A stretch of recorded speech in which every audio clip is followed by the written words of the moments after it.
بسم اللہ الرحمن الرحیم۔ السلام علیکم ورحمۃ اللہ وبرکاتہ۔ بسم اللہ الرحمن الرحیم۔ عزیز طلبہ، امید ہے آپ سب خیریت سے ہوں گے۔ آج کی اس ویڈیو کے اندر ہم علم الصیغہ کا سبق نمبر 12 شروع کریں گے۔ ہمارے آج کے سبق کا عنوان ہے الثلاثی المزید فیہ، ثلاثی مزید فیہ کا بیان۔ سب سے پہلے عنوان کو سمجھ لیتے ہیں، اس کے بعد اس عنوان کے تحت آنے والی مباحث کو یک بعد دیگرے انشاءاللہ تفصیل کے ساتھ ہم ذکر کریں گے۔ الثلاثی المزید فیہ، ثلاثی مزید فیہ ایسے ابواب کو کہا جاتا ہے کہ جس کے اندر ثلاثی مجرد کے حروف اصلیہ کے ساتھ کچھ زائد حروف آتے ہوں۔ اس سے قبل اسباق کے اندر ہم 6 ایسے ابواب کو پڑھ چکے ہیں جن کے 3 حرف ہوتے ہیں اور تینوں اصلی ہوتے ہیں۔ اب اس عنوان کے تحت ہم ان ابواب کو پڑھیں گے کہ جن کے 3 اصلی حروف کے ساتھ کچھ زائد حروف بھی آتے ہیں۔ تو ایسے ابواب کی 2 قسمیں ہیں۔ پہلی قسم ملحق کہلاتی ہے اور دوسری قسم غیر ملحق کہلاتی ہے، جس کو مطلق بھی کہا جاتا ہے۔ ملحق کس کو کہتے ہیں؟ ملحق اور الحاق یہ لغت کے اندر ملانا اور پہنچانا کے معنی میں استعمال ہوتا ہے، اور اصطلاح کے اندر ایک کلمہ کو دوسرے کلمہ کے ہم وزن بنانے کے لیے اس میں غیر قیاسی طور پر ایک یا ایک سے زائد حرف کا بڑھانا، یہ اصطلاح کے اندر الحاق کہلاتا ہے۔ تو یہ ملحق کی تعریف کیا ہوئی کہ ایسا باب جو کسی حرف کی زیادتی کی وجہ سے رباعی کے وزن پر ہو جائے، اور ملحق بھی باب یعنی جس باب کے وزن پر ہوا ہے اس باب کی جو خاصیات ہیں وہی خاصیات اس باب کے اندر منتقل ہوں، اس باب سے مراد لی جائیں۔ دونوں میں سے کوئی باب بھی نہ ملحق اور نہ ملحق بھی کسی زائد اور امتیازی خاصیت کا حامل ہو۔ آگے مثالوں سے بات انشاءاللہ زیادہ واضح ہو جائے گی۔ دوسری جو قسم ہے اس کو غیر ملحق یعنی مطلق بھی کہا جاتا ہے۔ اس کی تعریف یہ ہے حروف کی ایسی زیادتی جس کی وجہ سے وہ باب رباعی کے ہم وزن نہ بنتا ہو، اور اسی طریقے سے وہ باب خود اپنی خاصیات کا حامل ہو، تو اس کو ہم غیر ملحق بھی کہتے ہیں اور مطلق بھی کہتے ہیں۔ تو آئیے ذرا علم الصیغہ کی عبارت سے اس بحث کو سمجھتے ہیں۔ الثلاثی المزید فیہ علی قسمین، ثلاثی مزید فیہ کی 2 قسمیں ہیں، ملحق وغیر ملحق المطلق، ملحق اور غیر ملحق یعنی مطلق۔ فالملحق، ملحق کس کو کہتے ہیں؟ الذی یصیر علی وزن الرباعی بزیادت حرف واحد، ایسا کلمہ جو کسی ایک حرف کی زیادتی کی وجہ سے رباعی کا ہم وزن ہو جائے۔ ولا یوجد فیہ معنی خاصیت الا معنی الباب الملحق بہ، اور اس کلمہ کے اندر یعنی جس کلمہ کا الحاق کیا گیا ہے اس کے اندر وہی خاصیات پائی جائیں جو ملحق بھی یعنی جس باب کا ہم وزن بنایا ہے اس کے اندر پائی جا رہی ہوں۔ مثال دیکھیے، جلبابا فإنه ملحق ببعثر اصلہ جلبا، جلبابا یہ کلمہ دراصل جلبا تھا، اس کے اندر 3 حرف اصلی تھے، لیکن اس کے آخر میں ایک حرف با غیر قیاسی طور پر بغیر کسی قاعدہ اور قانون کے ہم لائے تو وہ بعثرہ یعنی فعللہ کا ہم وزن ہو گیا۔ اب بعثرہ کے اندر رباعی ہونے کی وجہ سے جو خاصیات پائی جا رہی تھیں وہ تمام خاصیات جلببہ کے اندر بھی پائی جائیں گی، اور اسی طریقے سے جلببہ کا مصدر بھی بعثرہ کے مصدر کے ہم وزن ہوگا۔ اس کے بعد ہے وغیر الملحق، غیر ملحق کس کو کہتے ہیں؟ والذی لا یکون ھکذا، ایسا کلمہ جو اس طرح نہ ہو، یعنی لا یصیر بزیادت حرف علی وزن الرباعی، اس کا مطلب یہ ہے کہ اس کے اندر جب حرف کی زیادتی کی جائے تو وہ رباعی کا ہم وزن نہ بنے۔ مثال دیکھیے، اجتنبا، اب اجتنبا کے اندر اصل حروف ہیں جیم، نون اور با، اس کے اندر بھی حروف کی زیادتی موجود ہے لیکن ہم اس کو ملحق نہیں کہتے، اس لیے کہ اجتنبا یہ حروف کی زیادتی کے ساتھ رباعی کا ہم وزن نہیں بنا. وَلَوْ صَارَ فَلَا يَكُونُ بِمَعْنَاهُ حَتْمًا بَلْ يَكُونُ لَهُ مَعْنًى آخَرَ أَيْضًا مِثْلَ أَكْرَمَ. اور اگر یہ اس کے ہم وزن بن بھی جائے پھر بھی اس کے اندر وہ خاصیات نہیں پائی جائیں گی جو رباعی کے اندر پائی جاتی ہیں. مثال دیکھیے اکرامہ. اکرامہ یہ ظاہری طور پر، حقیقی طور پر نہیں ہے، ظاہری طور پر یہ فعللہ کا ہم صورت لگتا ہے، اس جیسا لگتا ہے، لیکن پھر بھی ہم اس کو ملحق نہیں کہیں گے، اس لیے کہ ملحق کی دوسری شرط یہ تھی کہ دونوں کی خاصیات بھی ایک جیسی ہوں. تو یہ اگرچہ ظاہری طور پر اس جیسا لگتا ہے، اس جیسا نہیں ہے، اس لیے کہ ابتدا کے اندر جو حمزہ ہے یہ فا کلمہ کی جگہ پر نہیں ہے بلکہ یہ زائد حرف ہے. ويكون بيان الملحق بعد الرباعي لأن فهمه موقوف على فهم الرباعي فلهذا يذكر المطلق أولا. یہاں سے صاحب کتاب یہ کہنا چاہ رہے ہیں کہ ثلاثی مزید فی کی دو قسمیں ہیں، ملحق اور غیر ملحق، لیکن ملحق کو ہم یہاں پر بیان نہیں کریں گے، اس کو ہم رباعی کے بعد بیان کریں گے، اس لیے کہ رباعی کے سمجھنے پر ملحق کا سمجھنا موقوف ہے.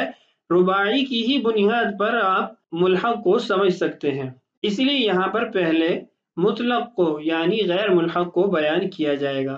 فَعْلَمْ أَنَّ الْمُطْلَقَ أَيْضًا عَلَى قِسْمَيْنِ.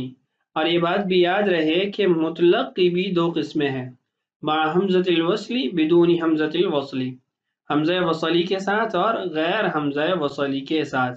یعنی جو ابواب مطلق سے متعلق ہیں غیر ملحق سے متعلق ہیں ان کی بھی دو قسمیں ہیں، کچھ ابواب حمزہ وصلی کے ساتھ آتے ہیں اور کچھ ابواب حمزہ وصلی کے بغیر آتے ہیں. حمزہ وصلی اور غیر حمزہ وصلی کے ابواب کو بیان کرنے سے پہلے حمزہ وصلی کی تعریف سن لیجئے، اس کے بعد انشاءاللہ ہم ابواب کو بھی دیکھ لیتے ہیں، کون سے ابواب حمزہ وصلی کے ساتھ ہیں اور کون سے غیر حمزہ وصلی کے ساتھ ہیں. حمزہ وصلی اس حمزہ کو کہتے ہیں جو کلمہ کی ابتدا میں زائد ہو اور درمیان کلام میں واقع ہونے کے وقت یا مابعد کے متحرک ہونے کے وقت حذف ہو جاتا ہے. اس کو حمزہ وصلی اس لیے کہتے ہیں کہ وصل کا معنی ہے ملانا، یہ حمزہ بھی اپنے مابعد کو اپنے ساتھ ملا دیتا ہے. اس بات کا خلاصہ یہ ہے کہ حمزہ وصلی ایسا حمزہ ہوتا ہے جو بعض اوقات گر جاتا ہے، ساقط ہو جاتا ہے، اس کو پڑھا نہیں جاتا. اس کی مختلف وجوہات ہوتی ہیں، کبھی وہ کلام کے درمیان واقع ہوتا ہے تو جب پہلے والے کلمہ سے اس کو ملا کے پڑھا جائے تو وہ ساقط ہو جاتا ہے، یا پھر اس کا مابعد متحرک ہوتا ہے تو اس وجہ سے بھی اس کو حذف کر لیا جاتا ہے. تو یہ تھی تعریف حمزہ وصلی کی. اب دوسری بات یہ ہے کہ حمزہ وصلی کے ابواب کون سے ہیں اور غیر حمزہ وصلی کے ابواب کون سے ہیں. تو یہ بات یاد رہے کہ یہ کل 12 ابواب ہوتے ہیں جو مطلق کی بحث کے نیچے ذکر کیے جاتے ہیں. ان 12 ابواب میں سے 7 ابواب حمزہ وصلی کے ساتھ آتے ہیں اور 5 ابواب بغیر حمزہ وصلی کے ساتھ آتے ہیں. میں ان کو بیان کر دیتا ہوں، تفصیلات آگے ایک ہی بات دیگرے انشاءاللہ آتی رہیں گی. حمزہ وصلی کے ساتھ آنے والے 7 ابواب یہ ہیں. سب سے پہلے باب افتعال ہے، اس کے بعد باب استفعال، باب انفعال، باب افعلال، باب افعیلال، باب افعوال اور باب افعیعال. یہ وہ 7 ابواب ہیں جو حمزہ وصلی کے ساتھ آتے ہیں. ان سب کی ابتدا میں آپ کو حمزہ وصلی ملے گا. اور وہ 5 ابواب جو بغیر حمزہ وصلی کے آتے ہیں وہ یہ ہیں: باب افعال، باب تفعیل، باب مفاعلہ، باب تفاعل اور باب تفاعل. یہ 5 ابواب بغیر حمزہ وصلی کے آتے ہیں. اب صاحب کتاب نے ابتدا کے اندر ایک باب تو ذکر کیا ہے اور اس کی علامت بھی ذکر کی ہے، لیکن اس کے بعد انہوں نے کچھ عمومی قاعدے ثلاثی مزید کے بیان کیے ہیں، پھر اس کے بعد ایک کے بعد دیگرے وہ ابواب کو ذکر کریں گے. تو آئیے عبارت پڑھتے ہیں. فَالْقِسْمِ الْأَوَّلِ سَبْعَةُ أَبْوَابٍ. پہلی قسم یعنی حمزہ وصلی کے 7 ابواب ہیں. الباب الاول الافتعال. سب سے پہلا باب جو حمزہ وصلی کے اندر صاحب کتاب نے ذکر کیا ہے وہ باب افتعال ہے. یہ باب کبھی لازم ہوتا ہے کبھی متعدی ہوتا ہے، دونوں صورتوں میں یہ باب استعمال ہوتا ہے۔ وعلامة هذا الباب تاء زائدة بعد الفاء مثل الاجتناب معناه الابتعاد۔ اس باب کو پہچاننے کی علامت کیا ہے؟ اس باب کو پہچاننے کی علامت یہ ہے کہ اس کے فا کلمہ کے بعد ہمیشہ تا زائدہ ہوتی ہے۔ آپ دیکھیے الاجتناب، اب یہ اجتنابا، جیم نون با، یہ 3 حروف ہے، جیم فا کلمہ ہے، نون عین کلمہ ہے، اور با یہ لام کلمہ ہے۔ اب آپ دیکھ رہے ہیں کہ جیم اور نون کے درمیان تا زائد ہے، گویا فا کلمہ کے بعد تا زائد آتی ہے، یہ اس باب کو پہچاننے کی علامت ہے۔ آپ یہاں پر یہ بات کہہ سکتے ہیں کہ صاحب کتاب نے لکھا ہے کہ تا زائدہ ہو وہ اس باب کی علامت ہے، حالانکہ اس کی ابتدا میں حمزہ بھی زائد ہے۔ تو اس کا جواب یہ ہے کہ حمزہ کوئی علامت کے طور پر نہیں ہے، چونکہ وہ 7 ابواب کی ابتدا میں آتا ہے تو اس کو ہر جگہ پھر علامت کے طور پر ذکر کیا جائے گا، حالانکہ علامت تو ایسی چیز کو کہتے ہیں جس کے ذریعے ایک چیز کی پہچان ہو، تو حمزہ مشترکہ ہے، 7 ابواب کی ابتدا میں آتا ہے، اس لیے اس کو علامت نہیں قرار دیا گیا۔ اور الاجتناب معناہ الابتعاد، اجتناب کا معنی ہے دور ہونا۔ اس کے بعد گردان ذکر کی ہے، وتصریفہ، اجتنب یجتنب اجتنابا فهو مجتنب، واجتنب یجتنب اجتنابا فذاك مجتنب، الامر منه اجتنب والنهي عنه لا تجتنب، والظرف منه مجتنب مجتنبان مجتنبات۔ یہاں پر اختصار کے ساتھ صاحب کتاب نے صرف صغیر باب افتعال کی ذکر کی ہے۔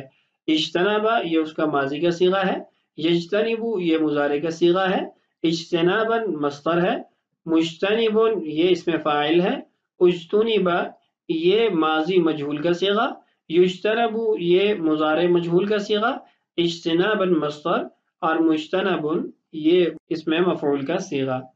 آگے امر کا صیغہ اجتنب، نہی کا صیغہ لا تجتنب، اور ظرف کا صیغہ مجتنب۔ یہاں تک اس سبق کے اندر ہم نے ثلاثی مزید فی کی 2 قسمیں ملحق اور غیر ملحق کو پڑھا، اور پھر اس کے بعد غیر ملحق کی 2 اقسام، حمزہ وصلی کے ساتھ آنے والے ابواب اور بغیر حمزہ وصلی کے ساتھ آنے والے ابواب، ان کو ذکر کیا، اور پھر حمزہ وصلی کے اندر جو سب سے پہلا باب ہے باب افتعال، اس کی علامت کو جانا اور اس کی گردان کو پڑھا۔ اگلے سبق کے اندر انشاءاللہ ہم کچھ عمومی قاعدے پڑھیں گے جو ثلاثی مزید فی کے ابواب کے اندر اور ان کی صیغوں کے اندر جاری ہوتے ہیں۔ اس کے بعد انشاءاللہ ہم باب افتعال کے اندر جاری ہونے والے کچھ قواعد کو پڑھیں گے، اور اسی طریقے سے ہم ایک کے بعد دوسرا باب جو ثلاثی مزید فی کے اندر شمار ہوتا ہے اس کو پڑھتے رہیں گے۔ تو آج کے لیے اتنا کافی ہے۔ اللہ تعالیٰ سے دعا ہے اللہ تعالیٰ ہمارے لیے ان اسباق کا سمجھنا اور سمجھانا آسان کرے۔ اللہ تعالیٰ ہم سب کا حامی و ناصر ہو۔ السلام علیکم ورحمۃ اللہ وبرکاتہ۔